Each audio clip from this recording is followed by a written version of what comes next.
Raman sir, marker लेकर।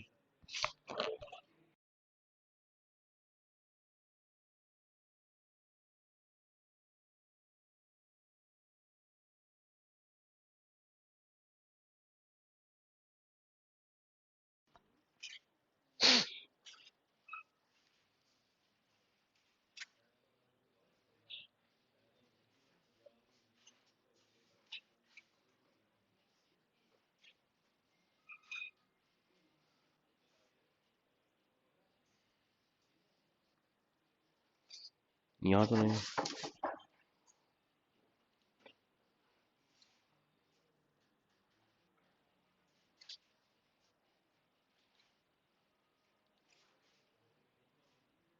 हाँ जी, check कराओ भाई ऑडियो ऑडियो।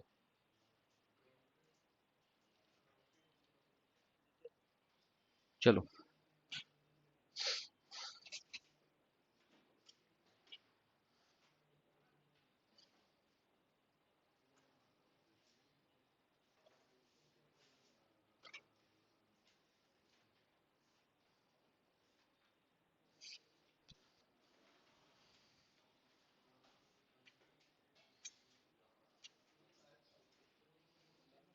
चलिए आगे बढ़ते हैं।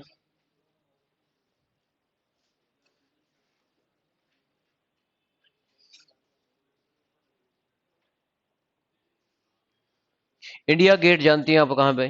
इंडिया गेट कहाँ पे? दिल्ली में।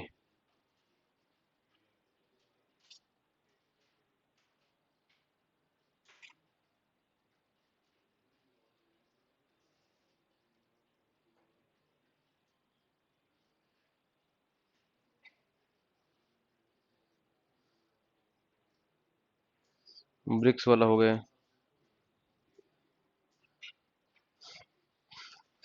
जल्दी से न्यूज पढ़ लें कि कभी पूछ ले पेपर में कि जो नेता सुभाष चंद्र जी का जो स्टैचू है, शो हो रहा है आपको? नेताजी सुभाष चंद्र का जो स्टैचू है 259।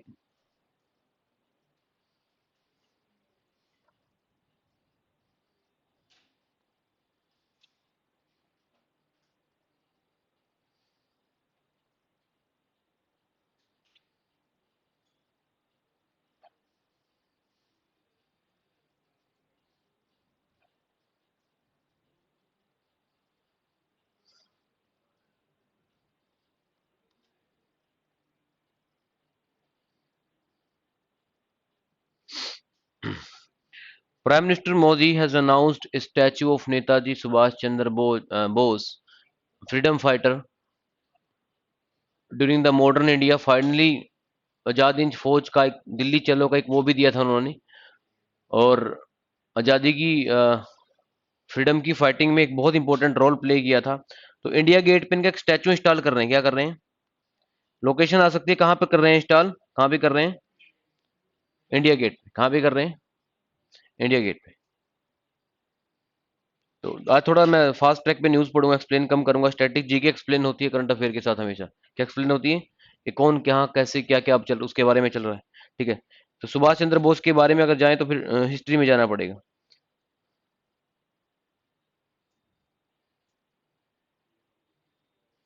सुभाष चंद्र बोस जी से रिलेटेड एक और इम्पोर्टेंट बात यहाँ पर है। सुभाष चंद्र बोस जी को नेताजी भी बोलते थे। क्या बोलते थे इन शॉर्ट?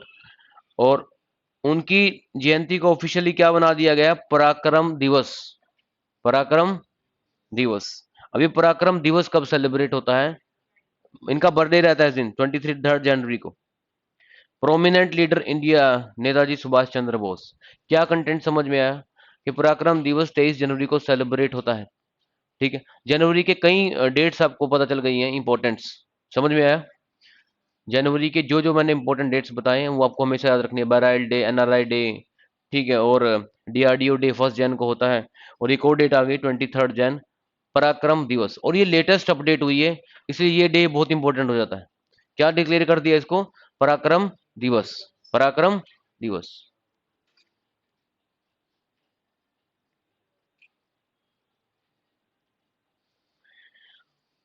तो नेताजी जयंती 23 जनवरी, now always treated as a Parakram दिवस।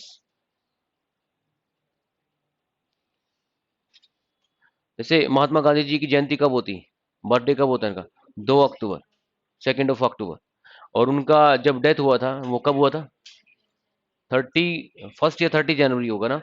उसमें मार्टिर डे सेलिब्रेट हम करते हैं, क्या करते हैं।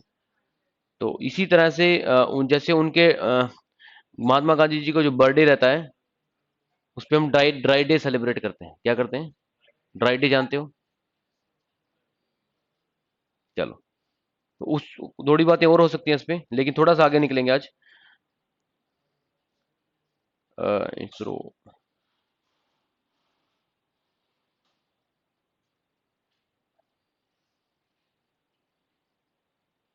एक व्हीकल लॉन्च किया है, इंपॉर्टेंट है भाई इसरो का। इसरो का एक इंपॉर्टेंट इनिशिएटिव है, जो इन्होंने क्या किया, एक हाई थ्रस्ट इंजन बनाया है, that carry human being also, that carry human being also. आपको पेपर में ये पूछेगा कि ये जो इंजन बनाया है इन्होंने, रॉकेट का इंजन बनाया है, ये इसका नाम क्या है, इसका नेम क्या है, क्या नेम है, दिख रहा है कहीं, विकास। अब ह्यूमन बीइंग की स्पेस में जाने की तैयारी कर चुके हैं बहुत सारे डिपार्टमेंट्स। जैसे एक प्राइवेट इनिशिएटिव एक इंसान ने लिया है, जो ट्विटर के ओनर है, आई थिंक अभी छोड़ दिया ओनरशिप उन्होंने। कौन है, कौन है, इलोन मस्क करके है कोई, जिन्होंने एक मिशन बनाया है कि आने वाले टाइम में वो कॉलोनी बनाएंगे, कहाँ पर, कौन से भी, मंगल, मंगल मतलब मार्स।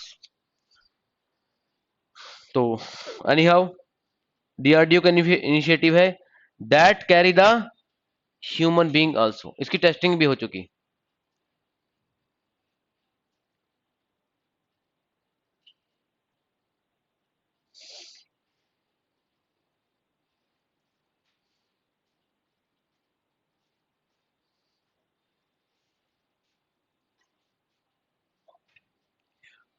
मैंने बताया था कि आपको लग रहा होगा कुछ चीजें स्किप हो रही हैं, स्किप नहीं हो रही है, न्यूज बहुत ज्यादा होती है। तो 282 पर देखो, फिर से वही है, सेम न्यूज रिपीट हो गई है। तो जस्ट कॉपी पेस्ट सीधा, रमन सर ये काम करते हैं। हम्म, तो मेरे ऑब्जर्वेशन में रहता है मिस्टेक हो जाती है कई बार, ठीक है। और ये मिस्टेक थोड़ी ना है, तो रिवीजन है। वो कहते हैं सर अगर कॉपी पेस्ट हो गया कोई दिक्कत नहीं है, 10 बार भी करो, क्योंकि रिवीजन तो करनी है उन्होंने, वैसे भी नहीं करते। 228 is the same news repeat, same news repeat, क्या न्यूज आई, 282। जिस तरह से पूरा न्यूज़पेपर जब आप पढ़ते हैं, पूरा न्यूज़पेपर जरूरी नहीं होता, समझ में आया, चाहे वो आईएएस का की प्रिपरेशन आप कर रहे हैं, इंपॉर्टेंट न्यूज आपको देखनी रहती है कि कहाँ पर क्या क्या हिस्टोरिकल, इकोनॉमिकल या पॉलिटिकल कोई इवेंट ओकर हुआ है। हिस्टोरिकल इंपॉर्टेंट है, नेताजी सुभाष चंद्र बोस वाला अभी बताया मैंने, कहां पर स्टार्ट हुआ है, इंडिया गेट। ये एजेंसी बहुत न्यूज में रही है, ये एजेंसी बहुत ज्यादा न्यूज में रही है। कौन सी एजेंसी है ये, नाटो। मैं ज्यादातर केस में स्टेट लेवल के, नेशनल लेवल के आपको करंट अफेयर कराता हूं, इसी वजह से इंटरनेशनल लेवल वाले स्किप हो जाते हैं, क्योंकि हमारा मेन टारगेट नेशनल सेंटर के एग्जाम और स्टेट के खासकर एग्जाम है, ठीक है। और एक और बात और याद रखना, लास्ट 6 मंथ के करंट अफेयर जरूरी हुआ करते हैं। अगर किसी का नेक्स्ट मंथ एग्जाम है तो ये याद रखना उनका पेपर ऑलमोस्ट सेट हो चुका है, क्योंकि 15-20 दिन पहले, 1 मंथ पहले पेपर बन चुका होता है। इट मीन्स अभी क्या चल रहा है, अगस्त। अगर किसी का पेपर सितंबर में है तो अगस्त के करंट अफेयर उसके लिए इतने इंपॉर्टेंट नहीं है, क्योंकि हमें ये भी देखना है ना क्या करना है और क्या नहीं करना। ऑलमोस्ट लास्ट 2 मंथ के करंट अफेयर आप स्किप कर सकते हो, लेकिन उससे पहले 4 महीने वाले, ऑल लास्ट 6 मंथ के बोलते हैं ना एग्जाम से पहले। जैसे अभी जैन फेब मार्च अप्रैल मई जून, कितने बने, जैन फैब मार्च अप्रैल मई और जून, 1 2 3 4 5 6। अब जिनके एग्जाम अगस्त में, सितंबर में, ठीक है, उनको एटलीस्ट जुलाई वाले छोड़ सकते हैं। और जिनका अक्टूबर में आया तो उनका यहां से डिलीट होना शुरू हो जाएगा, इसको थोड़ा कम रिवीजन करें फिर, समझ रहे हो। फिर आगे नवंबर में चला गया एग्जाम, तो थोड़ा इसको कम करें आप रिवीजन में, समझ में आया, क्योंकि पढ़ ही लिया आपने, 1-2 बार तो पढ़ ही लिया होगा, समझ में आया। कंसेक्यूटिव 6 मंथ पर पेयर रखना है। समझ में आया?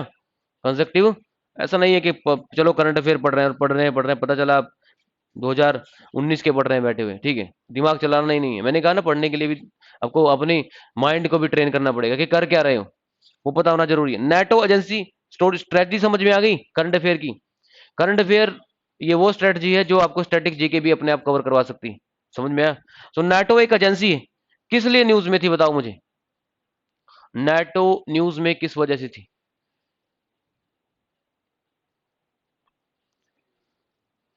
Why the NATO is in news?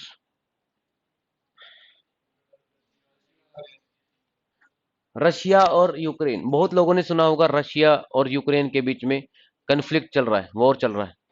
और उस वॉर की जो मेन रीजन थी, यूक्रेन जा रहा था किसकी तरफ? नाटो की तरफ। तो जिन्होंने सिर्फ न्यूज का टाइटल ही पढ़ा है और जो न्यूज के अंदर कभी गए नहीं है, वो ये समझ लें कि रशिया नहीं चाहता था कि उसको कैप्चर किया जाए, क्योंकि जो आपका लोकेशन के हिसाब से, मैं आपको मैप भी दिखा सकता हूँ अभी, यूक्रेन यूरोप को टच करता है। किसको टच करता है? और अगर एक यूक्रेन चला गया, यूरोपियन जो कंट्रीज है उन्होंने एक नेटो बनाया हुआ, क्या बनाया हुआ? नेटो एक नॉर्थ अटलांटिक ऑर्गेनाइजेशन, एक ग्रुप है जिसके पास अपनी डिफेंस भी है। अब अगर यूक्रेन का आज कैप्चर हो गया, कल फिर रशिया का कोई और पार्ट को कैप्चर कर लेंगे। तो ऐसे करते करते तो रशिया को क्या फोबिया था कि ऐसे तो मैं पूरा कैप्चर हो जाऊंगा। और इसमें फेवर हो सकता है क्योंकि रशिया के साथ एक अपोजिट अपोनेंट हमेशा रहता है, यूएसए, कि कहीं ना कहीं यूएसए को सपोर्ट कर रहा होगा। और यूक्रेन, उन्होंने पहली बार ट्राई किया, यूक्रेन ने ट्राई किया नाटो में जाना, तो जो यूरोप या रशिया ने ज्यादा वेट नहीं किया और तुरंत से उस पर वार शुरू कर दी। तो यही सुना होगा आपने, वो चल रहा है लगातार वार। तो नाटो का full form North Atlantic treaty organization है। आपको यहां पर, और नाटो बेसिकली अभी इसने एक्सरसाइज भी की है, क्या है? Neptune strike. स्ट्राइक करने का मतलब क्या है? नाटो भी पावरफुल है, नाटो भी। जैसे इंडिया ने कोई पोखरण में कुछ टाइम पहले आपने मूवी देखी होगी, एक हम इंडिया ने एक टेस्टिंग की थी एटॉमिक बॉम्ब की थी कि नहीं की थी? तो वो तो मूवी में दिखाया, अदरवाइज इन टेस्टिंग का पता भी नहीं चलता। जब आपको पता चल गया फिर तो अमेरिका को भी पता चल जाएगा ना। आप समझ रहे हैं? क्योंकि अमेरिका के पास इस तरह के सैटेलाइट्स हैं जो बहुत ही ज्यादा क्लैरिटी से देख सकते हैं। उस मूवी में आपने देखा भी होगा, वो किसी भी लेवल तक जाकर चेक कर सकते हैं। अब आप ये इमेजिन करिए कि लादेन को ट्रेस कर लिया, इसका मतलब वो सैटेलाइट से सब ट्रेस कर सकते हैं। उनको पिक्चर, उनको पर्सन खड़े हुए दिखते हैं कि यहाँ पर कोई अन एक्टिविटी हो रही है, इलीगल एक्टिविटीज। लादेन को ट्रैप करके किसी दूसरी कंट्री में किसी को मार कर आना, आप समझ रहे हैं? तो ये बहुत बड़ी बात होती है। तो अमेरिका के सबसे स्ट्रॉन्ग जो सैटेलाइट है पूरे वर्ल्ड में, किसके पास है? अमेरिका। तो कहीं ना कहीं नेट, कोई भी टेस्टिंग होती है अपनी पावर बताने के लिए होती है कि मेरे पास ये चीज है और मैंने इसकी टेस्टिंग सक्सेसफुली कर ली है, तो वार मेरे साथ ना करें। पाकिस्तान, जैसे इंडिया कोई टेस्टिंग करता है तो पाकिस्तान तुरंत करता है। जैसे इंडिया की कोई मिसाइल गई 4,000 किलोमीटर सरफेस टू सरफेस, कोई मिसाइल उसने लॉन्च की है, पाकिस्तान मतलब रेंज बताते हैं उसमें, क्या बताते हैं कि इतने हजार किलोमीटर तक हमारी ये मिसाइल जा सकती है, और ये सरफेस टू सरफेस है, सरफेस टू एयर मिसाइल है। समझ रहे हो? एयर टू एयर, इस तरह की मिसाइलें तुरंत पाकिस्तान भी करता है, क्या बताने के लिए कि हमने भी कर लिया है इसी तरह की एक मिसाइल का परीक्षण, टेस्टिंग। लेकिन रेंज हम नहीं बताएंगे, आप समझ रहे हैं? रेंज हम, रेंज बताने में तो दिक्कत हो जाएगी ना उनको। पता चला इधर से इधर 10 किलोमीटर का गया बस, तो पाकिस्तान से स्टार्ट किया, पाकिस्तान में गिर गया। रेंज हम नहीं बताएंगे इस, लेकिन टेस्टिंग हमने भी कर ली। तो देखना उनकी रेंज नहीं लिखी होती है बहुत सारे केसेस में जब वो टेस्टिंग करते हैं। चलिए, लेकिन पाकिस्तान को इतना वीक हम नहीं नहीं समझ सकते। पाकिस्तान का टॉप 33 कंट्रीज में पाकिस्तान की आर्मी का नाम है। पाकिस्तान के पास चाहे साइकिल बनाने की भी फैक्ट्री नहीं है, पर उनके पास वेपन हर तरह का है, वेपन। अब उन्होंने चाहे कहीं से भी परचेज किया है, तो इसलिए टॉप 33 कंट्रीज में पाकिस्तान का नाम आता है। ठीक है, तो इतना भी हम उसको हल्के में नहीं ले सकते। जैसे अब न्यूज में आप देखते हैं, आप समझ रहे हैं, अगर पाकिस्तान इतना वीक होता तो इंडिया उसको कब का कैप्चर कर चुका होता। ठीक है, क्योंकि इंडिया का बहुत सारा इन्वेस्टमेंट पाकिस्तान को उससे डिफेंस करने में लग जाता है। कहाँ लग जाता है? डिफेंस सिस्टम स्ट्रॉन्ग रखना पड़ रहा है ना। जम्मू एंड कश्मीर चलो अब तो स्पेशल स्टेटस हटा लिया वहां से, लेकिन पहले बहुत सारा आर्मी, हमारा इन्वेस्टमेंट डिफेंस सेक्टर में ही जा रहा था, बजट का बहुत सारा हिस्सा अभी भी जाएगा, क्योंकि अभी भी अब दूसरी तरह की चीजें शुरू हो गई हैं। अब वहां पे क्या होता है, जैसे एक कंट्री जब आजाद हो जाती है तो वहां के लोगों को जब दिक्कतें होती हैं तो वो नक्सलाइट बन जाते हैं। क्या बन जाते हैं? नक्सलाइट, समझते हो? अब अपने ही लोग, पहले उग्रवाद बाहर से हो रहा है, अब उग्रवाद कहाँ से होगा? इंटरनल, और उसको कंट्रोल आप नहीं कर पाओ, ठीक है। क्योंकि ज्योग्राफिकली कुछ स्टेट ऐसे हैं, वहां से नक्सलिज्म होना ही होना है। क्यों? क्योंकि उन्होंने क्या करा, नक्सलिज्म क्या होता है, कोई अटैक किया, अटैक करने के बाद आपके पास हाइड होने की जगह होनी चाहिए, किसकी होनी होनी चाहिए? वहां पर सारा ज्योग्राफिकली है, माउंटेन्स है, उनको पता भी है माउंटेन के रास्ते, वो वहीं से पले बड़े हैं। आप समझ रहे हैं? अटैक किया और जाके हाइड हो गए, छिप गए किसमें? माउंटेन्स के अंदर। अब आप कोई हरियाणा पंजाब में करके देखें, कहाँ तक भागेंगे? प्लेन एरिया, यस और नो, और सारी जगह कैमरे लगे हुए हैं, आप समझ रहे हैं? तो प्लेन एरिया में आप नक्सलिज्म के चांस नहीं होते। पंजाब में जब उग्रवाद हुआ था आपने 1983-84 में, तो वो जल्दी कंट्रोल कर लिया, क्योंकि प्लेन एरिया था। क्या था? अगर पंजाब की लोकेशन भी ज्योग्राफिकली ऐसी होती, माउंटेन वाली, जैसे बिहार है, झारखंड है, देखा कभी आपने ये एरिया, तो यहाँ पर भी कभी ये चीजें खत्म नहीं हो सकती थी, क्योंकि नक्सलिज्म या इलीगल एक्टिविटीज वहीं कंट्रोल होती हैं जहां पर ट्रांसपेरेंट सिस्टम होता है। आप समझ रहे हैं? Transparent geographical point of view से प्लेन एरिया में ज्यादा ऑप्शन नहीं होते, जो लोग एक्टिविटी करके भाग जाते हैं। आप समझ रहे हैं? तो ये थोड़ी स्ट्रेटेजिकल लोकेशन होती है, इसी वजह से बिहार, झारखंड झारखंड छत्तीसगढ़ में आपने सुना होगा रेगुलरली नक्सलाइट अटैक होते रहते हैं, ठीक है। और ये आपको मैं सजेशन दे दूं, एक बार जब आप कहीं वहां जा रहे हो, तो आप बाई चांस आप लेट हो जाए वहां पे, कहीं घूमने जा रहे हो कि मे बी वो, क्योंकि वो टूरिस्ट प्लेस भी हो सकते हैं, और आपको लगे आप लेट हो गए हैं और आपको लगे आप जा रहे हो, डर तो लगेगा, वहां पे नक्सलाइट कभी भी आ जाते हैं। और वो ऐसा नहीं कि वो बाई ट्रेन आएंगे, ऐसे आएंगे, वो बस आपको दिखेगा, माउंटेन से उतरे, 150 लोग आपके सामने खड़े हो गए, ठीक है, आपको गाड़ी से उतरना पड़ेगा, और वो जो चाहे फिर उस टाइम कर सकते हैं। समझ में आया? तो उस टाइम आप जा रहे हैं और आपको, क्योंकि वहां पे पेट्रोलिंग भी होती रहती है पुलिस की, तो आपको, आप सिचुएशन समझिए, आप जा रहे हैं और आपको पुलिस की गाड़ी दिख जाए, तो आप खुश हो जाओगे, क्या पुलिस मुझे मिल गई है, मुझे सेफ्टी है, चाहे वो आपके लिए नहीं है, आपके साथ साथ चल रही है। लेकिन ये याद रखना, आप पुलिस से आगे पीछे हो जाएं, क्योंकि उनका मेन टारगेट पुलिस है। तो वो जब टारगेट करेंगे, तो पुलिस के उनको करना ही पुलिस टारगेट है, उनको किससे दिक्कत है? प्रशासन से दिक्कत है ना। तो आप खुश हो गए, ये मत सोचें कि मैं पुलिस के पीछे गाड़ी लगा लेता हूँ, मैं बच जाऊंगा। वो आप निमंत्रण दे रहे हो उनको, कि आप भी जाओगे उनके साथ, समझ रहे हो? तो उनसे 10-15 किलोमीटर दूर रहना है आपने। That is the common sense ना, क्योंकि वो आप देखिए ना, वो नक्सलाइट किस तरह का है, उनको किससे दिक्कत है? सरकार से दिक्कत है। और पुलिस किसकी होती है? सरकार की। तो इसलिए ज्यादातर अटैक आपने देखा होगा, वो पुलिस को ही अटैक करते हैं। सीआरपीएफ पुलिस, दंतेवाड़ा डिस्ट्रिक्ट में हुआ था, आर्मी के लोगों को मारा था, एक पूरी बस को घेर के चारों तरफ से। तो उनको कौन मिलेगा? उनको तो प्रशासन ही मिलेगा ना। तो कभी भी प्रशासन के साथ, किसी नेताजी के साथ आप खड़े हो गए वहां पर, पिक्स ले रहे हो, तो वो आपको भी टारगेट कर लेंगे। देखा ना, कभी मर्डरर होते हैं, वो घर में पिक्स लगाते हैं, सर्कल कर लेते हैं, पता चला आपकी भी फोटो सर्कल की हुई है, कि ये भी होगा कोई खास इसका। समझ में आया? तो उनके संपर्क में नहीं रहना।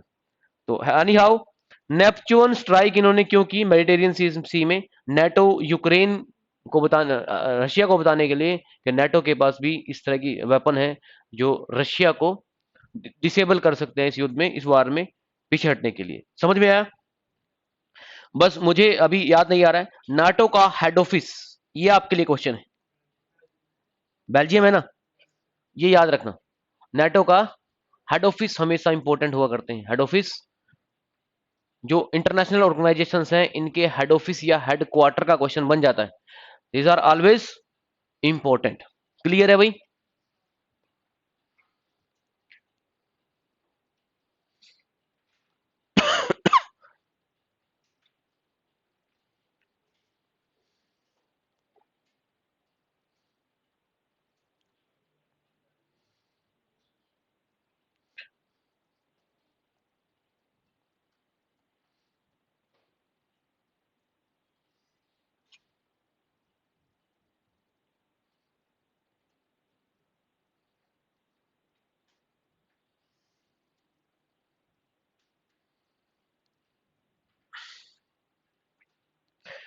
Olympic gold medalist Neeraj Chopra, जो ओलंपिक में इन्होंने लास्ट लास्ट टाइम टोक्यो में एक गोल्ड मेडल लिया था, तो इनको एक परम विशिष्ट सेवा मेडल भी दिया गया है। ये आर्मी में है ना एक्चुअली।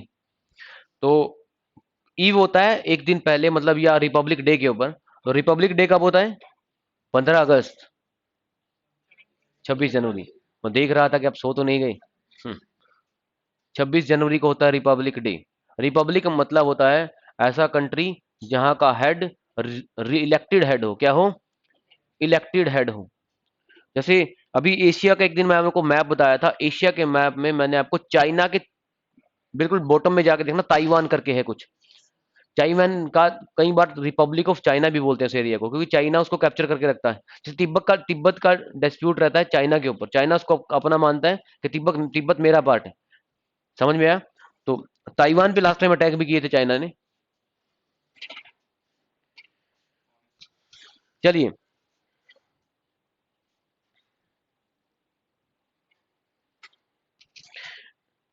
रामनाथ कोविंद जी अभी लेटेस्ट इलेक्शन हुए लास्ट मंथ, तो अब राष्ट्रपति नहीं रहे, प्रेसिडेंट नहीं रहे, अभी प्रेसिडेंट चेंज हो गए हैं। यहां आ जाएगा द्रौपदी मुर्मू। तो जिनके इफेक्ट याद कर लेना भाई, फर्स्ट टाइम बनी है ट्राइबल लेडीज। हालांकि इंडिया के इतिहास में सेकंड टाइम एक लेडी हो गई है, सेकंड टाइम। पहले कौन थे प्रेसिडेंट इंडिया की lady? Pratibha Patil. Current affair आजकल या जीएस को थोड़ा सा आपको इस तरीके से करना पड़ेगा कि माइंड पे बर्डन नहीं आना चाहिए। जैसे ही बर्डन आया आप उसका अल्टरनेट ढूंढिए या डिस्कस करिए किसी के साथ, क्योंकि देखा जाए क्वेश्चन टॉपिक ये बनता है कि आज तक कितने प्रेसिडेंट ऑफ इंडिया हुए हैं। अब जैसे भारत आजाद हुआ है और आज तक तो बहुत सारे प्रेसिडेंट हुए हैं, आप समझ रहे हैं? तो अगर आप सारी करने बैठ गए तो वहां से माइंड में सेचुरेशन बढ़ जाएगी, बिना बात से आपने टॉपिक हेक्टिक क्रिएट कर लिया। जो जो अगर वैसे तो प्रेसिडेंट ऑफ इंडिया इंपॉर्टेंट इसलिए हो जाते हैं सारे पढ़ने, मैं एक बार बता दूं आपको, रिस्क अगर कोई नहीं लेना चाहता, क्योंकि प्रेसिडेंट के इंडिया में इलेक्शन हुए हैं और पीएम के नहीं हुए, आप समझ रहे हैं? तो प्रेसिडेंट इंपॉर्टेंट, लेकिन अगर पढ़ना भी है तो इंपॉर्टेंट्स पढ़ो। इंपॉर्टेंट मतलब कौन कौन से? जैसे कि लेडीज कितनी बार बनी, फर्स्ट प्रेसिडेंट और सेकंड प्रेसिडेंट, या कोई मुस्लिम प्रेसिडेंट जो हिंदू कम्युनिटी से अलग बना हो कोई। समझ में आया? क्योंकि इंडिया का जो मेजोरिटी सिस्टम है, हिंदू कम्युनिटी माना जाता है, 80% they are Hindu in the India. बाकी सारी कास्ट हिंदू को छोड़ के सारी किसमें है? माइनॉरिटी में है। किसमें है? माइनॉरिटीज। एक वर्ड होता है मेजोरिटी, एक होता है माइनॉरिटी। तो मेजोरिटी में कौन है? 80% कौन है इंडिया में? हिंदू। हिंदू है। बाकी जितनी भी कम्युनिटीज हैं, मुस्लिम सिख सारी कम्युनिटीज माइनॉरिटीज में आती। किसमें आती? माइनॉरिटी का कंसेप्ट थोड़ा कॉन्स्टिट्यूशन में समझ में आएगा आपको, क्योंकि माइनॉरिटी के अब माइनॉरिटी अपने आप को सेफ रखने के लिए उनको कुछ राइट्स भी दिए गए हैं। जैसे खालसा कॉलेज खुलते हैं, मुस्लिम अलीगढ़ मुस्लिम यूनिवर्सिटी सुना है? ये स्पेशल इन लोगों के लिए है ताकि इनकी कल्चरल हेरिटेज बची रहे, क्योंकि ऑलरेडी इतना बड़ा कंट्री है, हिंदू कंट्री है। अगर सारी चीजें हिंदुओं की देखेंगे आप, तो फिर माइनॉरिटी का एग्जिस्टेंस खत्म हो जाएगा। ठीक है, तो ये स्टोरी है regarding the majority and minority.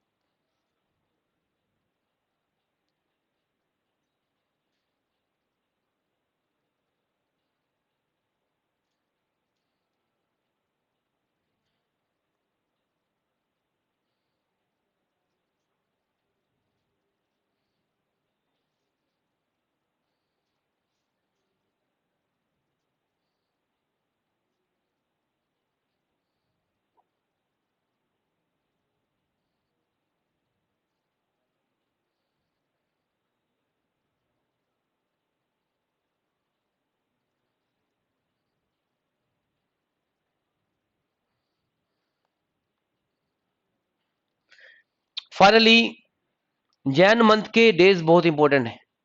अगर मुझे कहा जाए कि कौन से मंथ के सबसे ज्यादा इंपॉर्टेंट जो डेज होते हैं वो जैन के।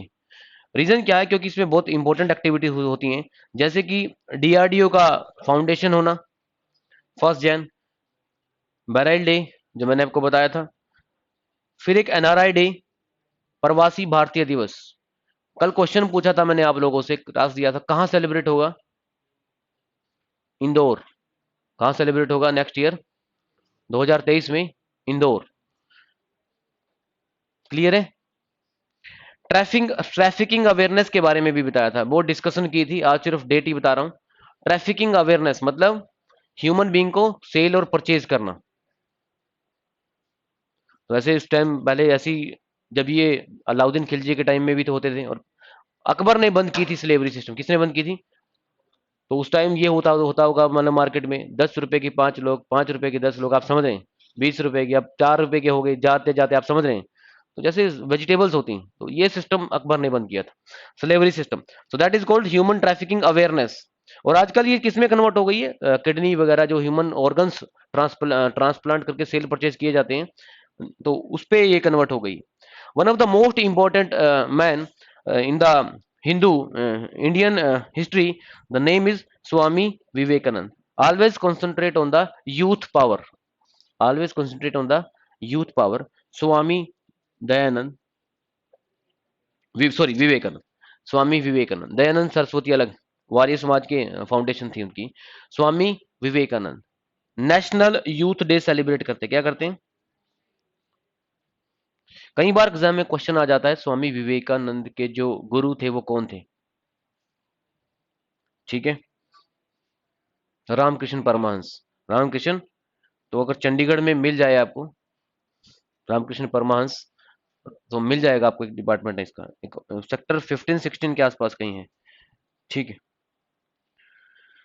पराक्रम दिवस बता दिया, 23 जनवरी, ये यूज हो गया। और रिपब्लिक डे को जानने की जरूरत नहीं। लास्ट है 30 जैन, शहीदी दिवस, मार्चर्स डे। इंडिया में शहीदी दिवस को लेकर कंफ्यूजन रहता है, क्योंकि एक मार्टर डे हम मार्च में भी सेलिब्रेट करते हैं, जब भगत सिंह को फांसी हुई थी, उसके साथ दो तीन लोग और थे, उनको जब फांसी हुई थी। ठीक है, तो ये है शहीदी दिवस। तो इसके साथ ही ऑलमोस्ट ये डेज आप पहले इंपॉर्टेंट याद करेंगे। और लगे हाथ आप एक टॉपिक देखें, हेडक्वार्टर्स वाला।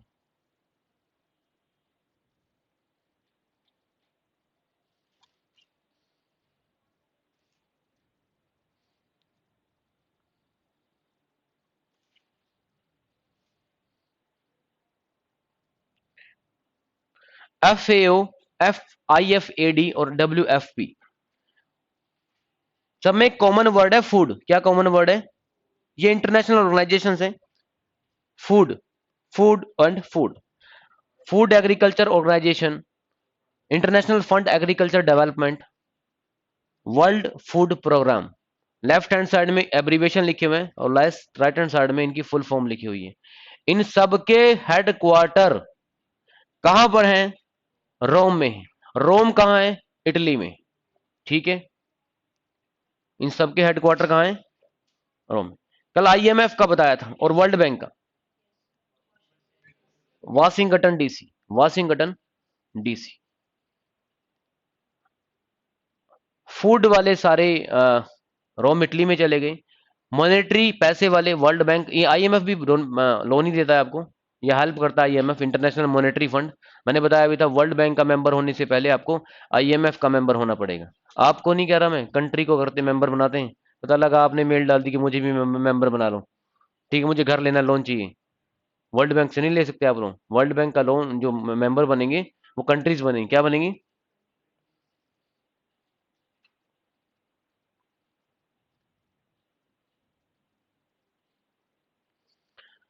WHO सुना होगा आपने, बहुत ज्यादा न्यूज में रहा रिगार्डिंग पैंडेमिक कोरोना।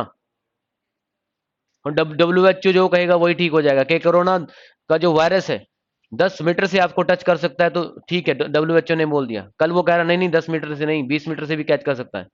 फिर वो कहता है नहीं नहीं 5 मीटर से भी कर सकता है।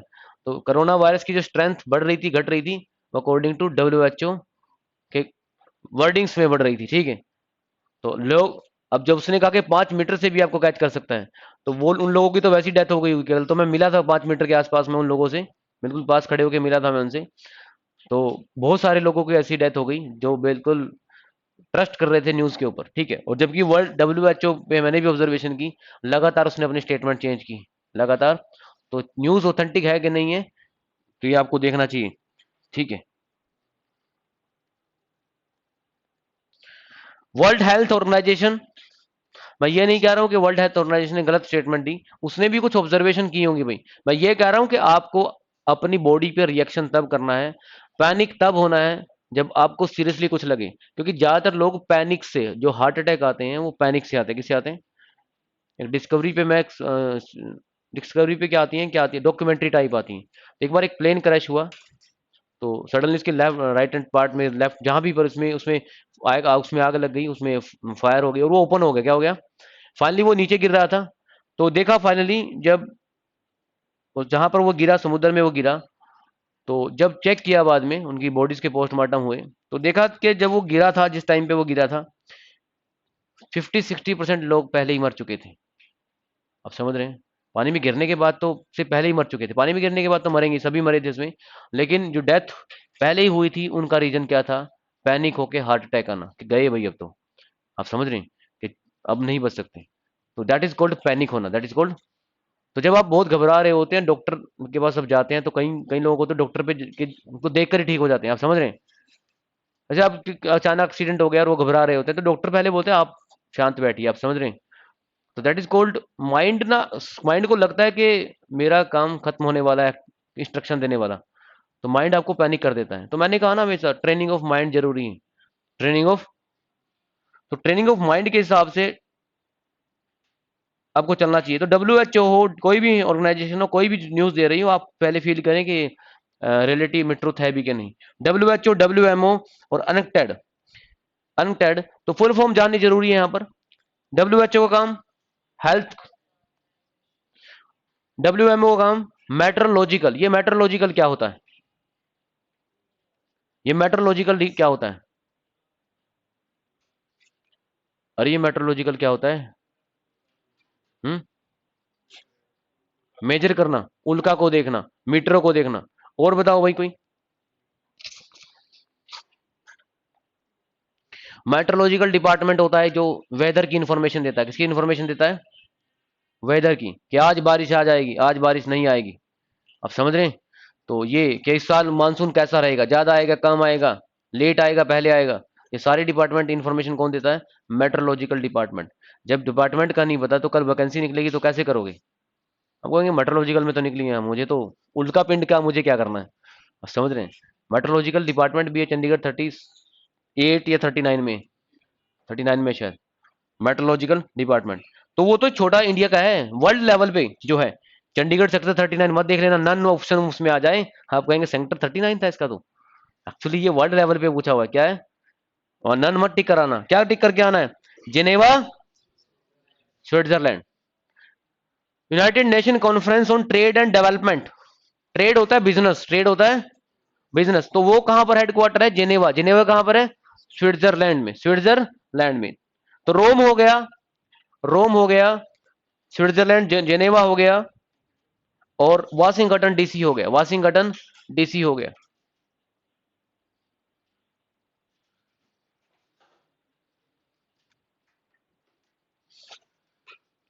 यूनिसेफ, UNFPA, ये सारे लास्ट टाइम भी मैंने आपको बताया था, ये न्यूयॉर्क USA में है। किसमें है?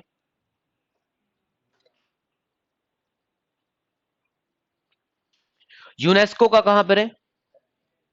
Paris, France. लिखते रहना भाई।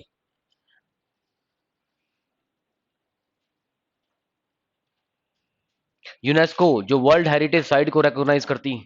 इंडिया में जितने भी, जैसे हुमायूं टॉम्ब है, कभी सुना है आपने हुमायूं टॉम्ब के बारे में? ताजमहल है, ये सारी की सारी वर्ल्ड हेरिटेज साइट्स हैं। इनको रिकॉग्नाइज कौन करती है?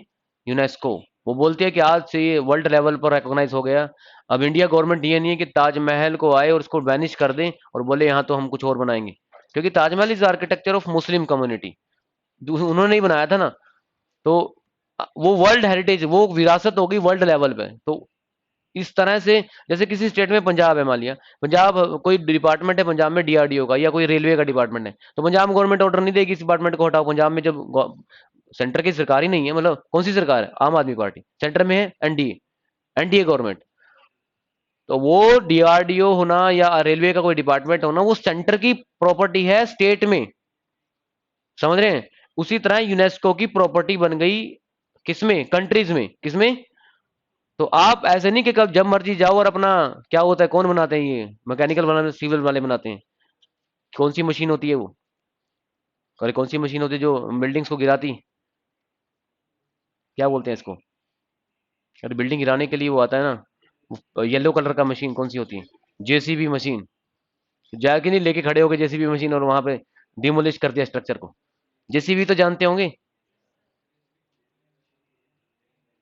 और मैं न्यूज पढ़ रहा था कोई, हिंदी में बहुत कम पढ़ लेता हूँ मैं, उसमें लिखा हुआ था, एक्चुअली मुझे वो वर्ड ज्यादा याद आ रहा था, मैं बोलना नहीं चाह रहा था उसको। पंजाब में चला पीला पंजा। भाई पीला पंजा क्या होता है? तो सर्च करना पड़ा, फिर फोटो देखी उसकी बैक साइड में जाके। अभी पीला पंजा मुझे लगा कोई कोई पाकिस्तान ने कुछ बना दिया होगा, किसी और ने बना दिया होगा। एक्चुअली वो जेसीबी मशीन था। समझने में टाइम लग गया उसको, क्योंकि यहाँ ना लोगों को इस बात से मतलब नहीं है कि किसी की शॉप्स गिर गई या किसी की बिल्डिंग गिर गई है। उनको इंटरेस्ट किससे है? न्यूज बनाने से। न्यूज में इतनी इंटरेस्टिंग बना देंगे, न्यूज पढ़ने में मजा आएगा। कहीं पर 1000 लोग मर गए, ट्रेन का एक्सीडेंट हो गया, डिरेल हो गई, वो ट्रेन पटरी से उतर गई, लोग न्यूज पढ़ने में इंटरेस्ट लेंगे, वो ये फील नहीं करेंगे कि 1000 लोग मर गए हैं, कोई फर्क नहीं पड़ता। Emotions zero. समझ में आया? हाँ जी, लास्ट। गवर्नमेंट ही ऐसी होगी। UNEP, Nairobi Kenya. सिर्फ याद रखना, जो एनवायरमेंट वाला है, क्योंकि एनवायरमेंट एक हॉट टॉपिक है आज के टाइम में। एनवायरमेंट, एनवायरमेंट से ये टॉपिक जो मैं अभी डिस्कस कर रहा हूँ, बेसिकली मुझे एनवायरमेंट का टॉपिक था उस दिन मैं जो करा रहा था आपको, जिन्होंने क्लास लगाई थी। तो उसी क्लास के एंड में बताया था मैंने आपको, यूनाइटेड नेशन एनवायरमेंट प्रोग्राम का हेडक्वार्टर। एनवायरमेंट की वजह से आज ग्लोबल वार्मिंग हो रही है, पोल्यूशन जो बढ़ रहा है, ग्लोबल वार्मिंग हो रही है, आइस मेल्ट हो रही है पोल्स के ऊपर से, धीरे धीरे जो सी है उनका लेवल बढ़ रहा है पानी का। और एक टाइम ऐसा आ सकता है जो कोस्टल एरिया है इंडिया के, वो क्या हो जाएंगे? सबमर्ज हो जाएंगे। क्या हो जाएंगे? तो प्रॉपर्टी परचेज करनी है मुंबई वगैरह या कोस्टल एरिया में मत ले लेना, ठीक है? तो कहां पर है इसका हेडक्वार्टर? Kenya, Nairobi. ये अफ्रीका कॉन्टिनेंट में पड़ता है। किसमें पड़ता है? अफ्रीका कॉन्टिनेंट में पड़ता है। एनी हाउ,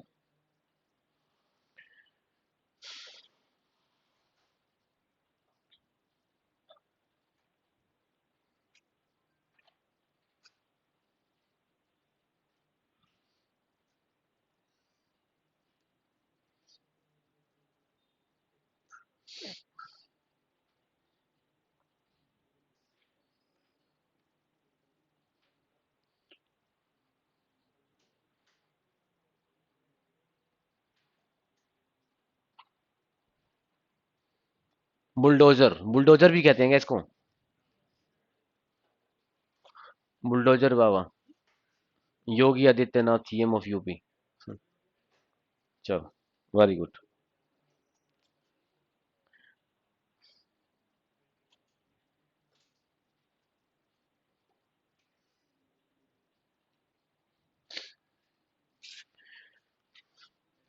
फेब मंथ की कुछ इंपॉर्टेंट न्यूज पढ़ेंगे पहले।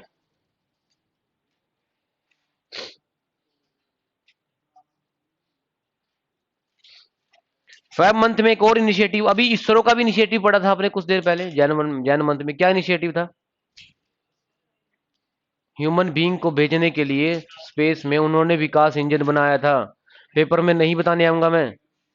आप उस टाइम भी क्वेश्चन पढ़ रहे हैं, देख रहे हैं कि कोई आएगा बताने, उस दिन खुद देखना पड़ेगा कौन सा इंजन था वो। ठीक है? साहिल कुमार, वेरी गुड भाई। मनप्रीत सिंह, इंद्रजीत सिंह। चलिए, इंडियन स्पेस रिसर्च ऑर्गेनाइजेशन 2022 क्या लॉन्च करती है? अर्थ ऑब्जर्वेशन सैटेलाइट लॉन्च किया है। अर्थ ऑब्जर्वेशन EOS-04 भी कहते हैं, और इसका एक और नाम है रिसार्ट 1। रिसार्ट 1 का मतलब, इससे पहले इन्होंने एक और बनाया होगा। रिसार्ट की फुल फॉर्म होती है radar imaging satellite. Radar imaging satellite. अब कभी नेट पे आप जाओ, आज तक तो आपके दिमाग में कंटेंट था ही नहीं कि सर्च क्या करें, तो सर्च करने से जैसे ही आप सर्च करते हो, यूट्यूब का ऊपर होता है लिंक और वो खुल जाता है, या फिर कोई सोशल मीडिया नेटवर्क, और जहां पर इंफॉर्मेशन जो ऑलरेडी पड़ी है, किसी भी फॉर्म में पड़ी है, आप करे जा रहे हो। लेकिन अगर आप सर्च करोगे कि अर्थ के ऊपर सैटेलाइट्स कितने हैं, और वो इमेज देखोगे, तो आपको दिखेगा ही नहीं अर्थ कहाँ पर है। इतने ज्यादा सैटेलाइट्स स्पेस में जा चुके हैं अर्थ के ऊपर। सैटेलाइट समझते हो क्या होता है? दो तरह के सैटेलाइट होते हैं, नेचुरल और आर्टिफिशियल। तो आर्टिफिशियल सैटेलाइट की मैं बात कर रहा हूँ। जा चुके हैं का मतलब अर्थ से भेजे गए हैं। पाकिस्तान नजर अलग भेज रहा है, इंडिया अलग भेज रहा है, जितनी भी कंट्रीज हैं। कोई वेदर के लिए सैटेलाइट जा रहा है कि मौसम बताए हमें। कोई किसी को स्पाई सैटेलाइट होते हैं, समझ रहे हो, वो तो बताए भी नहीं जाते। ठीक है? तो इस तरह के बहुत सारे सैटेलाइट भेजे गए हैं किसमें? स्पेस में, अंतरिक्ष में। और एक और सैटेलाइट भेजा है रेडार इमेजिंग सैटेलाइट, जो रेडार में हेल्प करें। दो तरह के इंस्ट्रूमेंट होते हैं। नॉर्मली एयर, जैसे हम रह रहे हैं, एयर है, यहाँ पर रेडार चलते हैं, और पानी के अंदर सोनार चलते हैं। क्या चलते हैं? सुना है कभी? पानी के अंदर डिटेक्शन करना हो ऑब्जेक्ट को, तो सोनार यूज होता है, SONAR। सुना है कभी? तो ये वर्ड यूज हो सकता है एग्जाम में। रेडार क्या है और सोनार क्या है? रेडार किसी एनिमी ऑब्जेक्ट को या किसी भी ऑब्जेक्ट को अपनी तरफ आने से पहले डिटेक्ट कर लेता है कि ये हमारी एरिया में आ गया है। मूवीज में देखा होगा आपने खासकर। सोनार क्या होता है? सीज के अंदर होता है कि कोई सबमरीन या पनडुब्बी हमारे एरिया में तो नहीं आ गई। ठीक है, ओके। तो ये इसरो का इनिशिएटिव था। तो देखो मैंने कहा भी था सैटेलाइट का मेन काम है इनका, किसका काम है? जो क्या बताएगा? वेदर कंडीशंस हमें बताएगा। क्या बताएगा? लास्ट में लिखा हुआ है वेदर कंडीशन। Weather condition.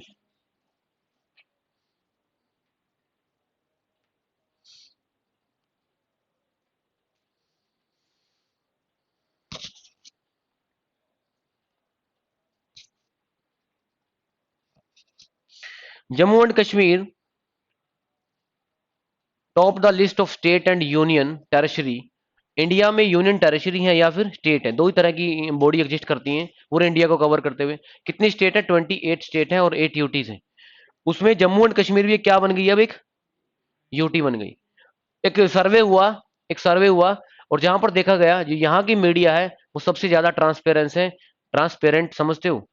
जो है वही दिखाया जा रहा है, ऐसा नहीं कि मैनिपुलेट करके कुछ और दिखा दिया। आप समझ रहे हैं? तो इंडिपेंडेंट होना मीडिया का, जर्नलिस्ट का, और उसमें जम्मू कश्मीर ने टॉप किया। Indian freedom press freedom report आई जो 2021 में आई है। किसने टॉप किया? Jammu and Kashmir. State wise की बात, स्टेट और यूटी का एक सर्वे हुआ। स्टेट और यूटी का एक सर्वे हुआ।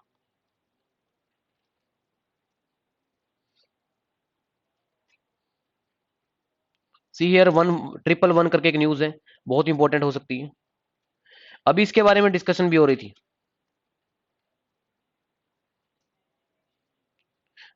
जो अभी हेडक्वार्टर का टॉपिक पढ़ रहे थे, उसको टॉपिक का नाम है इंटरनेशनल हेडक्वार्टर्स। क्या नाम है? वो स्टैटिक जीके का टॉपिक है। किसका टॉपिक है? हेडक्वार्टर तो वहीं रहेगा ना जहां पे है, वो चेंज थोड़ी ना होना है। आप समझ रहे हैं? अब वाशिंगटन डीसी में ही है स्टार्टिंग से वर्ल्ड बैंक। तो जो चीज फिक्स हो गई वो क्या हो जाती है? स्टैटिक जीके हो गई। क्या हो गई? जैसे इंडिया का फर्स्ट प्रेसिडेंट है, वो फर्स्ट के बाद सेकंड आएगा, वो फर्स्ट तो फर्स्ट ही रह गया ना। उसके बाद ऐसा तो नहीं कि नहीं नहीं फर्स्ट गलत हो गया था। वो पर्सन तो इनफैक्ट उसकी डेथ भी हो चुकी होती है कुछ टाइम, जब हम बाद में पढ़ते होते हैं। तो first person, first president of India, वो तो डॉक्टर राजेंद्र प्रसाद ही रहेंगे ना। जो चीजें फिक्स हो जाती हैं उसको बोलते हैं स्टैटिक, और जो चेंज होती रहती हैं वो होती है करंट अफेयर, जिसको इंग्लिश में बोलते हैं डायनेमिक। क्या बोलते हैं? अरे अरे समझ में नहीं आ रहा है? दो वर्ड है स्टैटिक और, स्टैटिक मतलब नोट चेंज, और डायनेमिक मतलब चेंजिंग, जैसे कि करंट अफेयर डेली चेंज होते हैं। ठीक है। यूनाइटेड नेशन एनवायरनमेंट प्रोग्राम ने एक एमओयू साइन किया है। अब एमओयू की बात लास्ट क्लास में भी हुई थी। हरियाणा और हिमाचल प्रदेश की गवर्नमेंट ने भी एक एमओयू साइन किया है। किस बात के ऊपर एमओयू था वो? श्रीवर सरस्वती को बचाने के लिए एक एमओयू साइन साइन हुआ है। वहां पर क्वेश्चन बन सकता है कि सरस्वती को बचाने के लिए इसको रेजुनेशन करने के लिए, एक वर्ड बोला था मैंने वहां पर, याद है? रेजुनेशन वर्ड करने के लिए मतलब बनाने के लिए, इनको पुनरुत्थान करने के लिए किन दो स्टेट का आपस में एमओयू साइन हुआ है? तो हरियाणा और हिमाचल प्रदेश। उसी तरह से एक एमओयू साइन हुआ है किसका? यूएनईपी का। किसके साथ? और एक कैंपेन चलाई है माई अर्थ या माई माजी वसुंधरा। वसुंधरा अर्थ को आई थिंक बोलते हैं। एक इंग्लिश में वन वर्ड क्या होते हैं? सिनोनिम्स होते हैं। सुना भी आपने? एक वर्ड में के बहुत सारे मीनिंग, जैसे कि इंडस्ट्रियस। इंडस्ट्रियस का मतलब हार्ड वर्किंग होता है। क्या होता है? इंडस्ट्रियस का मतलब होता है हार्ड वर्किंग। तो हार्ड वर्किंग तो सभी समझते हैं, लेकिन पेपर में इंडस्ट्रियस आ गया लिखा हुआ। इंडस्ट्रियस, समझ रहे हो?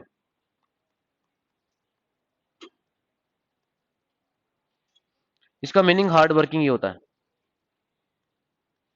Hard working person, he is very industrious person, he is very hard working person. Meaning same है, एक्सप्रेशन अलग अलग है, मीनिंग सेम। समझ में आया? तो इस तरह से एक एमओयू साइन हुआ। और किसके ऊपर? माई अर्थ कैंपेन। यूएनईपी का क्या काम है मुझे एक बात बताइए? एनवायरमेंट एजेंसी है। कहां पर हेडक्वार्टर है? किनिया, नैरोबी में, किनिया। तो ये किसका काम करेगी? एनवायरमेंट को बचाने के लिए। अब अर्थ पे इतने दिक्कतें बढ़ गई हैं, जैसे कि ग्रीन हाउस, ग्लोबल वार्मिंग का होना। एक और दिक्कत हो गई है स्पेस में। क्या दिक्कत हो गई है? ओजोन लेयर की, ओजोन लेयर की डिप्लीशन होना। बुक में लिखा था ओजोन लेयर में होल हो गया, तब जाके चेक करोगे उस स्पेस में होल तो दिख नहीं रहा कहीं। वो होल होने का मतलब नहीं है कुछ, वो होल नहीं दिखेगा आपको। कोई विंडो थोड़ी ना है कि ऊपर एक लेयर बनाई हुई है विंडो। आप समझ रहे हैं? वो एक मतलब वो डिप्लीट हो गई है, उतनी डिप्लीट हो गई है वो कि उसमें से सन रेज निकल जाती हैं। और वो कौन सी रेज निकल जाती हैं? UV rays. उसका काम क्या होता है, यूवी रेज को रोकना। अब ओजोन लेयर कहीं कहीं से उसमें से यूवी रेज अर्थ के एटमॉस्फेयर में एंटर कर जाती हैं, और UV rays, ultraviolet rays dangerous होती हैं स्किन के लिए, उससे स्किन कैंसर हो जाता है। क्या हो जाता है? तो सबसे ज्यादा दिक्कत इसी बात को लेकर थी। तो इसीलिए अर्थ को सेव करने के लिए जो भी पॉसिबिलिटी होती है यूएनईपी करती है। यूएनईपी एक कॉमन एजेंसी है, वर्ल्ड लेवल पर किसी भी कंट्री पे इनिशिएटिव ले सकती है कि आपके यहाँ से बहुत सारा पोल्यूशन हो रहा है, इसको आप कंट्रोल करिए। पोल्यूशन में सबसे खतरनाक, ओजोन लेयर को सबसे ज्यादा खतरा किस बात से है? ये होती है ओजोन। क्या मतलब है उसका, कि पढ़ के बताइए क्या है ये? 03 नहीं है, O3। ऑक्सीजन के 3 एटम, ऑक्सीजन के, जब ऑक्सीजन के 3 एटम एक साथ बनते हैं तो वो एक लेयर बना लेते हैं। क्या बना लेते हैं? ऑक्सीजन के 2 एटम है तो ऑक्सीजन है जो हम ब्रीथ कर रहे हैं, जो हम इनहेल और एक्सेल, इनहेल कर रहे हैं ऑक्सीजन और एक्सेल कर रहे हैं CO2, कार्बन डाइऑक्साइड। तो उसी तरह ऑक्सीजन के जब 3 एटम मिल जाते हैं तो क्या बन जाती है? क्वेश्चन आता है अभी इसमें। जब इसमें क्लोरीन मिल जाती है, क्या मिल जाती है? और क्लोरीन कहां से आएगी? CFC से। क्लोरो फ्लोरो, ये कहां से रिलीज होती है? रेफ्रिजरेटर वगैरह की गैस से निकल, ठीक है। शेविंग क्रीम से रिलीज होती है, जब आप शेविंग कर रहे हो CFC रिलीज हो रही है, इंडस्ट्री वगैरह शेविंग क्रीम की। तो वहां से पता चला, अब मेरे आसपास मत खड़े हो ना, मैं शेविंग कर रहा हूँ क्योंकि CFC रिलीज हो रही है। दैट इज, वो इंडस्ट्री से होती है इसकी, तो बनाते हैं उसको। तो ऑक्सीजन में जब क्लोरीन के एटम मिल जाते हैं तो क्या बाई प्रोडक्ट क्या मिल जाता है? ऑक्सीजन मिल जाता है। क्या मिल जाता है? इसको CFC लिख लो यहाँ पे। उस वहां पर क्या चाहिए, उस हाइट पे जहां ओजोन लेयर है? O3 चाहिए, और आपको क्या मिल रहा है वहां पे? O2। क्या मिल रहा है? O2 प्लस क्लोरीन वगैरह और चीजें मिल जाएंगी। तो क्या हो गया, एक तरह से डिप्लीशन हो गया। मान लिया वहां पर O3 के 100 एटम थे, कितने थे? उनमें से 50 ऑक्सीजन में कन्वर्ट हो गई, 50 रह गई, तो लेयर कम, लेयर वीक होगी कि स्ट्रॉन्ग बनेगी? एग्जाम्पल से समझो ना, 100 एटम थे O3 के, लेकिन 50 रह गए तो वीक हो गई ना। पेनिट्रेशन हो जाएगा सनलाइट का वहां से, और सनलाइट में कौन सी रेज निकल जाएगी उसमें से? UV rays. That is called depletion of ozone layer. तो ऑक्सीजन मिल जाएगी वहां पे। तो अभी आपने सुना होगा कोरोना के टाइम में, जब कोरोना का सेकंड या थर्ड फेज आया, तो इंडिया में एक बहुत बड़ी न्यूज बनी थी, कोरोना से भी बड़ी न्यूज, ऑक्सीजन। अब ह्यूमन बीइंग को पता भी नहीं था ऑक्सीजन इतना जरूरी है। पानी नहीं चाहिए लेकिन ऑक्सीजन चाहिए। हर एक इंसान का जो नॉर्मल भी इसको सफोकेशन हो गई है, उसको लगता था कि मेरा भी ऑक्सीजन लेवल खत्म हो रहा है। समझ रहे हैं? दैट इज कोल्ड मेंटली, आप समझ रहे हैं? और मार्केट में ऐसी ऐसी मशीन आ गई जो फिंगर पे लगा के चेक करते हैं ना, किसी ने चेक करवाया है? फिंगर पे लगा के ऑक्सीजन लेवल चेक होता है। आज आज भी लोगों में फोबिया है। कुछ ऐसी ऐसी मशीन आ गई, हमने भी एक्सपेरिमेंट किए, जो सिर्फ 2 या 3 रीडिंग दिखाती थी। फिक्स रीडिंग, जैसे फेयर वगैरह में जाते हैं ना, बच्चों के लिए खिलौने होते हैं, वो 2-3 रीडिंग दिखाते हैं। वो भी 2 या 3, पहली बार 88 दिखा देगी, फिर 98, फिर 94। जिनको बिल्कुल पता नहीं है इंडिया में, उनको तो ये बस यहाँ पे लग जाए और कुछ रीडिंग दे दे मुझे और मेरा ऑक्सीजन लेवल 90 से ऊपर हो जाए। ये भी नहीं पता कि 90 होना चाहिए, 90 क्यों होना चाहिए, कुछ नहीं पता। उस टाइम ऑक्सीजन का जो लेवल था, 80% इंडियन में कम हो गया। 80% इंडियन में कम तो होना ही था। जब आप बंद रूम में रहोगे 24 घंटे, आपको डर कोरोना से है। गवर्नमेंट ने स्टेप बाय स्टेप चीजें की, पहले बंद कर दिया, फिर बोला ऑक्सीजन का लेवल कम है। अरे यार, जब आप बंद कमरे में रहोगे, खुले में नहीं जाओगे, तो ऑक्सीजन का लेवल तो नॉर्मली कम हो जाएगा। आप समझ रहे हैं? तो अगर आप दिन के टाइम में, क्योंकि दिन के टाइम में जो पेड़ होते हैं वो ऑक्सीजन रिलीज करते हैं। क्या करते हैं? क्योंकि दिन में फोटोसिंथेसिस चल रहा होता है। क्या चल रहा होता है? फोटोसिंथेसिस में ऑक्सीजन रिलीज करते हैं, तो वहां तो ऑक्सीजन का लेवल आपका वैसे भी बढ़ जाएगा। वहां पर भी वही बात आ गई कि बिना बात से कुछ लोग पैनिक हो गए, और रीडिंग मान लिया उस मशीन ने गलत दिखा दी, वो खराब हो गई। 78, 58, 54 गोन। मशीन अपने टेक्निकल फॉल्ट की वजह से गई है कम दिखा रही है, और वो कहा मेरा तो हो गया काम, ठीक है, लेवल घटता जा रहा है। डॉक्टर को कहेगा कुछ करो मेरा, ठीक है, मैं कुछ नहीं कर सकते, 50 आ गया आपका। गलती किसकी है? टेक्निकल फॉल्ट आ रहा है मशीन में, ठीक है। और उसको सीरियसली ले गए कौन? ह्यूमन बींग्स, ठीक है। O3 प्लस CFC मिल गया ऑक्सीजन। तो जिन लोगों को दिक्कत थी ऑक्सीजन को, नेक्स्ट टाइम जब भी इंडिया में ऐसा ऑक्सीजन की दिक्कत आएगी, तो चले जाना ओजोन लेयर के पास। वहां पर ऑक्सीजन ही ऑक्सीजन है। क्या है वहां पर? पता होता तो हम ओजोन लेयर के पास चले जाते। ठीक है, चलिए, क्लियर हुआ भाई? देखिए जोक सपाट चीजें बहुत होती हैं, लेकिन मैं यहाँ पर आपको लाइफ के लेसन भी देना चाहता हूँ कि आपको थोड़ा चीजें समझनी होगी कि चलती कैसे, ठीक है। क्योंकि इंडिया में जो पढ़ाई करवाई जा रही है ना, आपको लोगों को बिजी रखा जाता है सिलेबस के अंदर। आप लोग नेक्स्ट चीजें अभी लगा दे कोई यहाँ धारा 144, आप ये नहीं पूछोगे कि क्यों लगी है, चुपचाप साइड से निकलोगे, घर चले जाओगे। आप समझ रहे हैं, रीजन जानने की कोई कोशिश नहीं करता। आप समझ रहे हैं। और वो बोलेंगे कि 10 दिन की छुट्टियां हैं, आप खुश हो जाओगे 10 दिन की, चलिए घर चलते हैं, हम यहाँ तंग हो रहे हैं, घर चले जाते हैं। ऐसी साइकोलॉजी बन गई कि नहीं बन गई। तो पूछने का भी पुलिस वाले से कोई पूछता नहीं कि क्यों खड़े हो, कैसे खड़े हो, कौन आ रहा है। अभी यहाँ स्ट्रिक्टनेस हो जाए, पीएम आ रहा है मान लिया, पूछोगे भी नहीं कौन, कोई बताएगा आपको, अरे पीएम आ रहे हैं इसलिए स्ट्रिक्टनेस हो रखी है। आप समझ रहे हैं। तो इस तरह की चीजें हो जाती हैं, आपको एटलीस्ट पूछना तो चाहिए कि हो क्या रहा है देश में। इतने भी कितने बिजी हो गए, इतना भी आपने टॉपर नहीं बनना। दिखा देना मुझे रिजल्ट जब आपकी सिलेक्शन होगी। सिलेक्शन हो जाएगी, लेकिन टॉपर बन के मतलब ये मत सोचो कि आपको टॉपर ही बनना है। समझ रहे हैं। मैं मानता हूँ उसको तो थोड़ा साइकोलॉजिकल बिल्कुल सारे कट ऑफ करने पड़ेंगे अपने एक्सटर्नल सोर्स जहां से उसकी एनर्जी रिलीज होती है। लेकिन आपको एक एवरेज बच्चे बन के आप पेपर क्लियर कर सकते हो। समझ में आया। चलिए नेक्स्ट।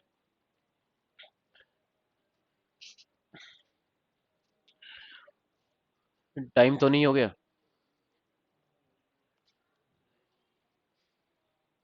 चलिए ये इंपॉर्टेंट और न्यूज है। अटल बिहारी वाजपेयी अभी होल्ड करते हैं।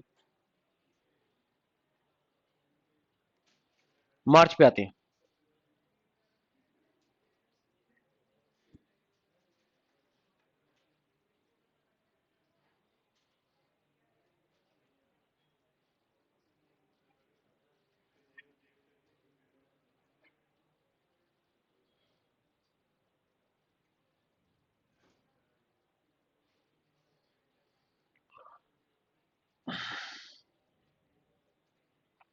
नाउ मार्च करंट अफेयर देख लेते हैं भाई, इंपॉर्टेंट क्या क्या रहेंगे इसमें।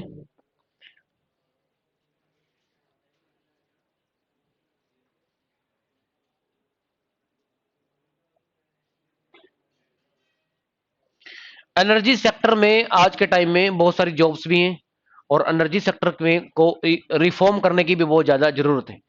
एनर्जी सेक्टर से क्या समझते हो आप। मेन काम है इलेक्ट्रिसिटी बनाना, मेन काम है।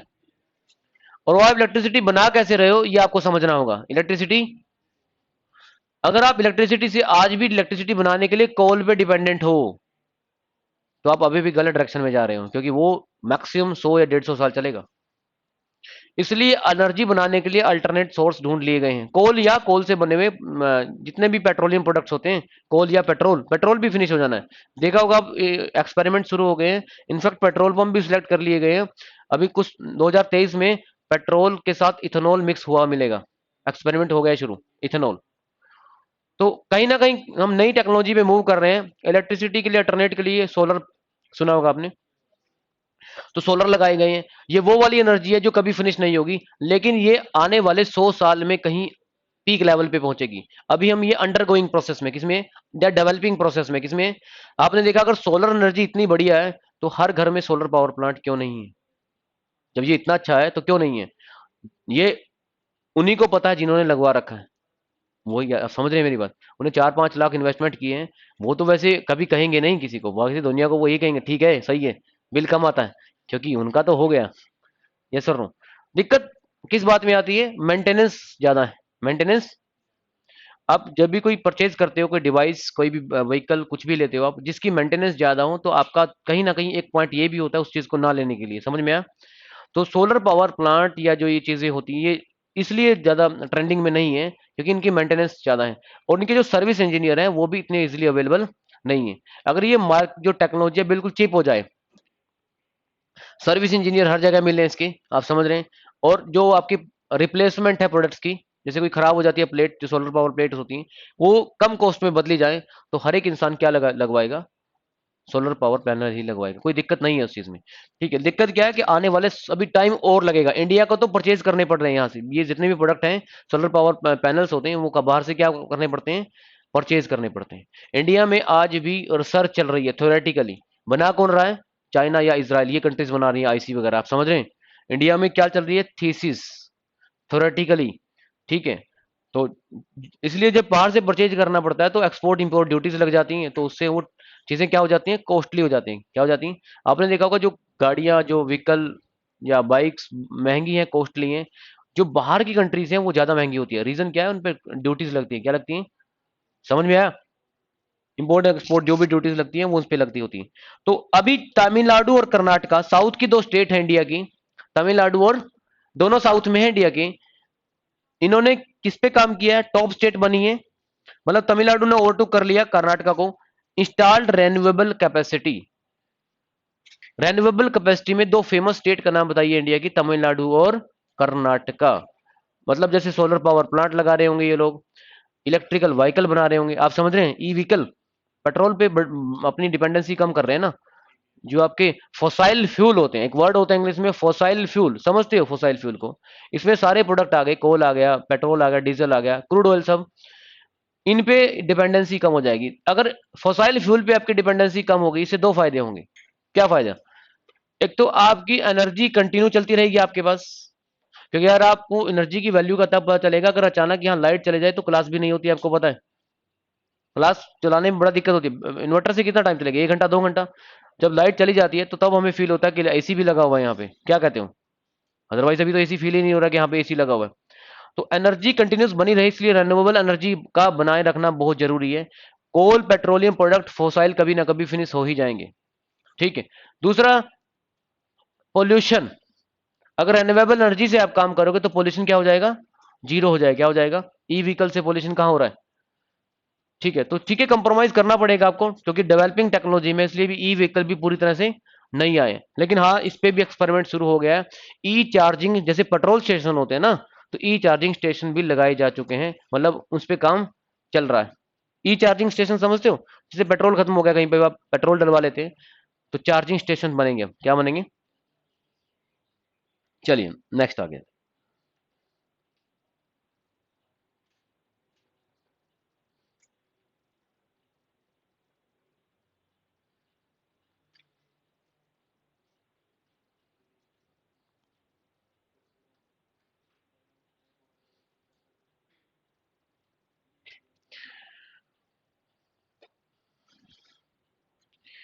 लेटेस्ट आज 23rd 24 अगस्त है। अभी कुछ दिन पहले अगस्त की न्यूज में पढ़ रहा था, चंडी मंदिर हरियाणा में, पंचकुला में, यहाँ पर भी एक इंडिया और वियतनाम की एक्सरसाइज हुई है। आर्मी एक्सरसाइज कौन सी हुई है? कहाँ पर हुई है? चंडीगढ़। ये यहाँ पर नहीं लिखा, मैं ओरली बोल रहा हूँ, ये तो फैब के हैं। आप सोच रहे हैं चंडी मंदिर तो कहीं नजर नहीं आ रहा मुझे। लेटेस्ट न्यूज है, इंडिया और वियतनाम कंट्री एक, उनका एक्सरसाइज हुआ है, आर्मी एक्सरसाइज, क्योंकि ये कोस्टल एरिया तो है नहीं, यहाँ तो आर्मी एक्सरसाइज होगी, या फिर एयर हो सकती है। एयर भी नहीं हो सकती क्योंकि इतना स्पेस यहाँ पर है नहीं, ओपन एरिया। जैसे राजस्थान में है, आप समझ रहे हैं, जैसे कि कोस्टल एरियाज में समुद्र के ऊपर, सी के ऊपर होता है। तो चंडी मंदिर में इंडिया और वियतनाम की एक्सरसाइज हुई है, आर्मी एक्सरसाइज। क्या कहते हैं इसको? चंडी मंदिर। सुना है, देखा कभी किसी ने चंडी मंदिर जिसपे नाम भी पड़ा हुआ है चंडीगढ़ का? ठीक है। इंडियन एयरफोर्स कंडक्ट एक्सरसाइज वायु शक्ति, वायु शक्ति। कहां पर हुई है? मैंने कहा ना, ओपन एरिया चाहिए इसके लिए।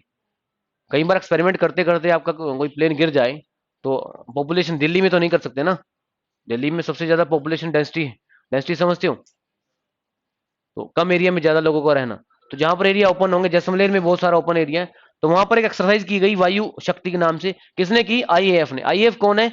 इंडियन एयर फोर्स, वायु शक्ति नाम से है। पूछ सकता है कहां पर की? जैसलमेर में की। क्या नाम था? वायु शक्ति। मिलान करके एक्सरसाइज का नाम बताया था, मिलान। बताओ कौन सी थी? कितनी कंट्री ने मिलके की, और किसने इनविटेशन दिया था? ऐसा कुछ बताया था मैंने आपको। इंडिया ने इनविटेशन दिया था, 25-26 फरवरी के आसपास हुई शायद, आई थिंक। और आई थिंक 46 या 45 कंट्रीज इसमें पार्टिसिपेट किया था। चीजों को ऐसे इंटरलेट करना है। जब आप पढ़ते होते हैं तो आप देखें कि पहले भी आपने कोई एक्सरसाइज पढ़ी है, उसको वहीं कहीं रिकॉल करने की कोशिश करें। समझ में आया?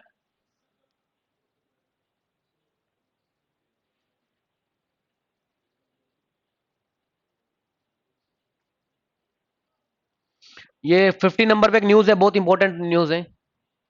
50 नंबर पे, रशिया ने अटैक किया हुआ था यूक्रेन के ऊपर, कैप्चर किया एक न्यूक्लियर पावर प्लांट। जो भी इसका नाम है आप पढ़ सकते हैं। हम्म, देखकर याद आ ही जाएगा आपको। ठीक है, largest power plant in the Europe, इसलिए इंपॉर्टेंट है, largest power plant in the Europe.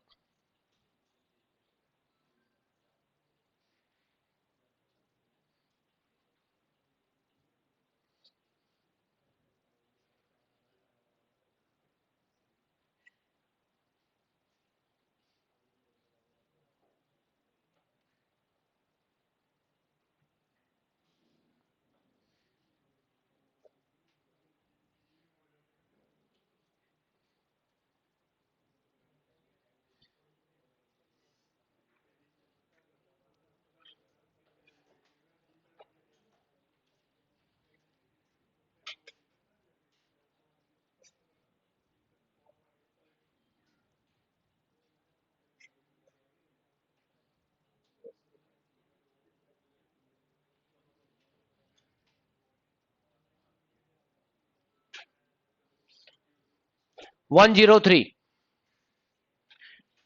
एक इंपॉर्टेंट ऑर्गन है ह्यूमन बीइंग का, इसको सेलिब्रेट करते हैं world kidney day. The days,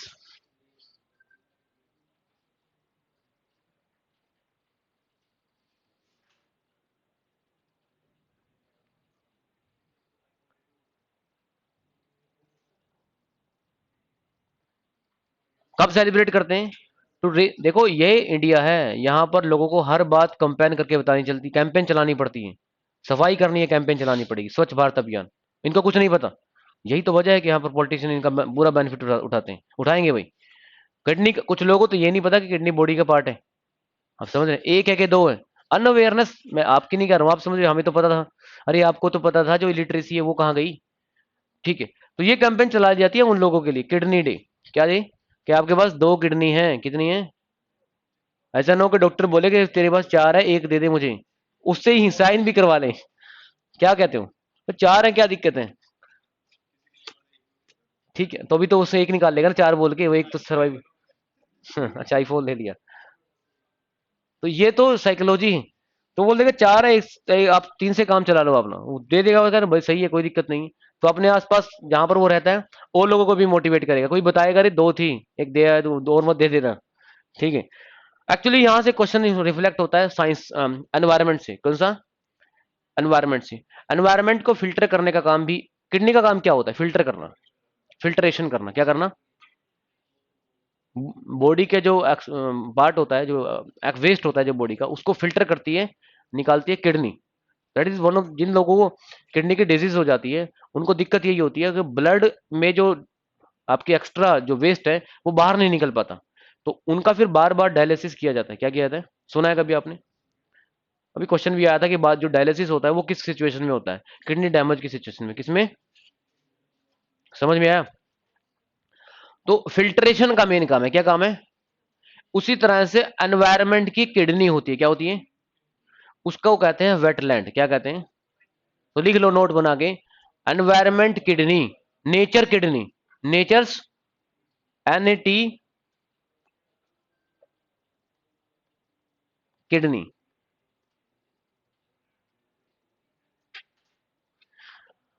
natures kidney किसको बोलते हैं?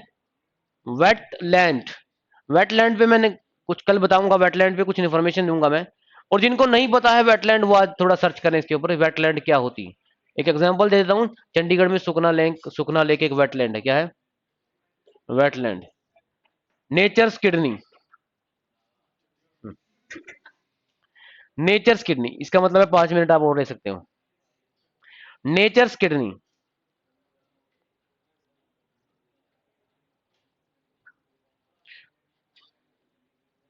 यहां तक बताओ, समझ में आया? तो ये स्टैटिक जीके, जो मैं क्वेश्चन बता रहा हूँ स्टैटिक जीके का, अभी बताया मैंने। नेचर्स किडनी किसको बोलते हैं? वेटलैंड को बोलते हैं। एनवायरनमेंट का एक टॉपिक है, एनवायरनमेंट को लेकर मैंने आपको UNEP का हेडक्वार्टर भी बताया, कुछ और हेडक्वार्टर भी बताए, ताकि आपके ज्यादातर क्वेश्चन इसमें ठीक हो, इस एरिया में। और इंग्लिश के वर्ड जैसे आप पढ़ना चाहते हैं पढ़ें, प्रोनाउंसिएशन सबकी अलग अलग होती है, क्योंकि मेरे पास तो ऐसे ऐसे स्टूडेंट भी आते हैं बाद में, मैंने लिख दिया ऐसे, बोलते हैं ये नेटूरे सर क्या लिखा हुआ है? नेटूरे। मैंने कहा नेटूरे तो कुछ होता नहीं है। दिखा दो।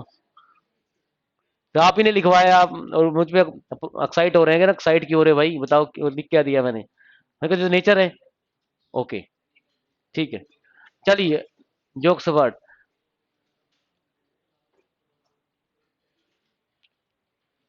हाँ जी, जितने ऑनलाइन है, वेटलैंड है भाई, ठीक है, बिल्कुल। ज्योति देवी वेटलैंड, ठीक है।